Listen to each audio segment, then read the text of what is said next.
Elliot David, one man, four names. And for the next 8 minutes, you're mine. I got you, you got me. And welcome to the Midnight Serenade. We'll open up this conversation tonight when I realized how funny life was. I'm the kind of guy who has gotten my birthday 9/13. I see it all the time everywhere. I walk past things and I see signs that say, stay on the right lane, you're doing just fine. And I'll tell you something, I made the fatal mistake of answering the phone.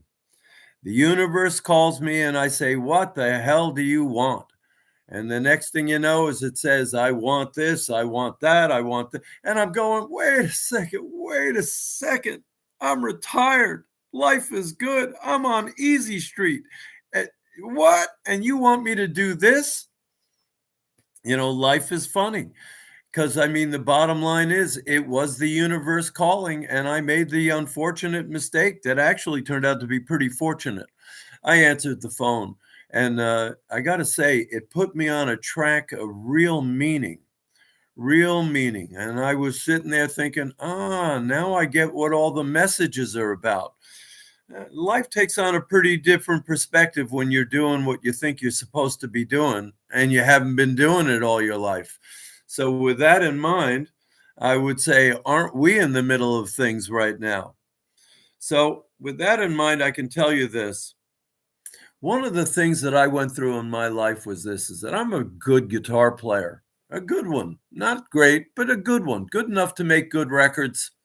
And the bottom line is I was chasing the dream of rock stardom. Everything, the life, the cars, the babes, the whole thing, everything for me except no drugs. I was never drugs. I'm a pot smoking hippie, Laurel Canyon born and raised, if you know what I mean. Bottom line is, all the while I'm trying to be a guitar player. And God goes, Michael, that's not exactly David, Elliot, Michael, David. That's not exactly your trip. Don't you get it? You're a long-form storyteller. It only took me half my life, 3/4 of my life to figure it out. And once I figured it out, all the pieces started to fit in place. So I invite you to look at your right hand, because you may be staring at your left hand and not realizing that everything you ever wanted is right there in your right hand, but you're so transfixed on looking at your left hand, you're missing the blessings that may have been dropped into your right hand. So why don't you take a step back and take a look at that right hand and see if your square peg is sitting in a square hole, or if you're a round peg trying to get into a square hole. Either way, you want to be what you're supposed to be. I would say be who you are. You probably know who you are. You don't need me to tell you. I'm just reminding you. So with that in mind, I'll tell you what happens when you finally get that square peg in the square hole, and when you finally get that round peg in the round hole. There's a calm, there's a confidence, there's a sureness that you're not even sure of, but ultimately it's you. You're emerging as the person you've always been. And you look in the mirror and you sit there and you go, I look the same, but I feel completely different. Well, welcome to the new you. You finally got it right. Doesn't it feel amazing? Yes, it does. And so with that in mind, let yourself arrive. Let yourself be who you really are. It took me a hell of a long time to figure it out. And then one day I looked in the mirror and my guitar playing started to soar. My golf game, I'm a good golfer. My golf game picked up 20, 30 yards. And I swear to you, I'm the same guy. It's just that the river started to flow. And I was the reason why it was blocking it the whole time. I had no idea at all. So what that leads me to talk to you about is how the rhythm becomes the truth when you stop fighting. What do you want to be? What do you really want to be? What are you good at? What are you passionate about? Do the math on your life. Look at you. Look at everything you've been through. This is who you are.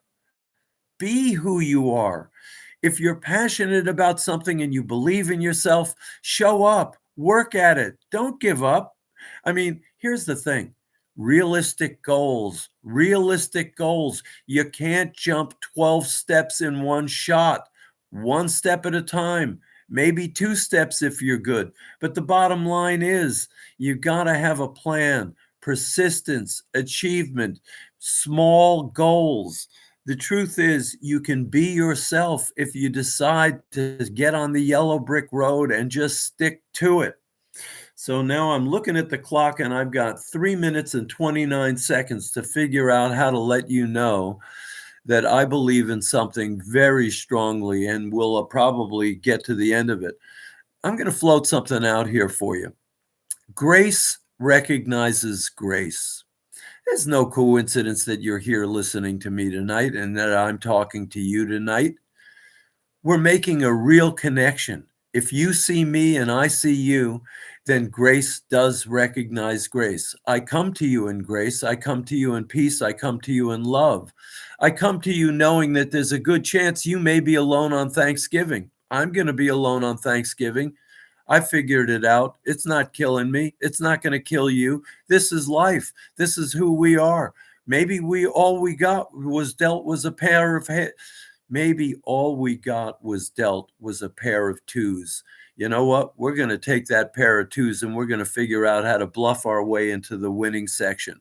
I got 2 minutes and 29 seconds to make you the greatest person you can be. Let yourself be it. Let the love in. Show yourself grace. If you want it and you can afford it, let yourself have it.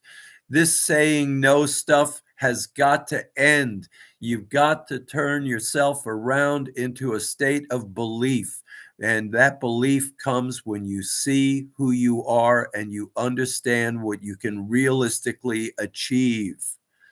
Don't give up on yourself, but don't sit there and want to be a doctor if you didn't graduate high school. Realistic goals, realistic dreams. That's how we become realistic to ourselves. So with that in mind, David, Michael, Elliot, David. What a bizarre thing for me to have 4 names and be talking to you at 12 o'clock midnight. This is the way it's going to be. It's going to be you and me, and we're going to figure it out together because I found a light and I am holding that light for you to walk behind me, walk with me, walk side by side. But let's get the hell out of here and get to where we really want to be. I've got 1 minute to figure out how to make you feel me feeling you. Grace recognizes grace. And I'll just say this to you. Grace is a simple definition of grace. Doing something nice for someone else and not expecting anything in return. I'm here to say I'm nice and I'm not expecting anything in return. So that brings us to a perfect ending. Grace recognizes grace. You found me, I found you, and together we'll meet at the stroke of 12 for another episode of the Midnight Serenade. So for now, until forever, this is David, Michael, Elliot, David saying to you, sleep tight, sweet dreams, and tomorrow is going to be one of the greatest days of your life if you let it happen. Good night, everyone. We'll see you tomorrow at 12.